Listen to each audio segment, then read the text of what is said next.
Mid-latitude cyclone part 2. Today let's look at the different stages of development for the mid-latitude cyclone. We already know that the mid-latitude cyclone develops at a polar front where the warm westerly winds meet the cold polar easterlies. Now the first stage of development for the mid-latitude cyclone is called the initial stage.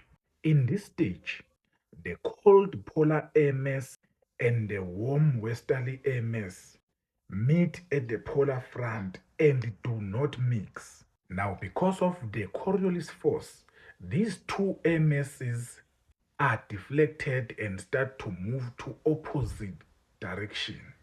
The initial stage will last probably about 24 hours. Stage 2 is called the wave or the formative stage.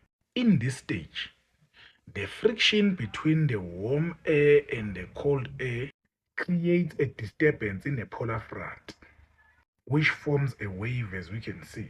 The warm air extends into the cold air, causing it to rise and creating a low pressure center. Stage number 3 is called the matured stage. In a matured stage, the low pressure center is more intense and there is a clear development of a cold front and a warm front.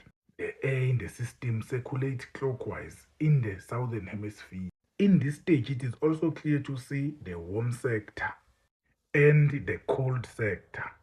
It is during this stage that some of the worst weather conditions will be experienced, which include heavy rainfalls and snow. The next stage of development is called the occlusion stage. During the occlusion stage, the cold front moves faster than the warm front. This is because the cold air is heavy and dense, and therefore the cold front catches up with the warm front. The cold front undercuts the warm front and lifts the warm front off the ground, creating an occluded front as we can see here. And during this stage, the warm sector is narrowed. This results in the development of the nimbostratus clouds in the warm sector. The last stage is called the dissipating stage, or degeneration or decaying stage.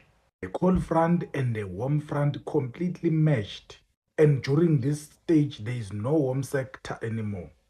And therefore, the mid-latitude cyclone will completely disappear and everything will go back to normal. Thank you.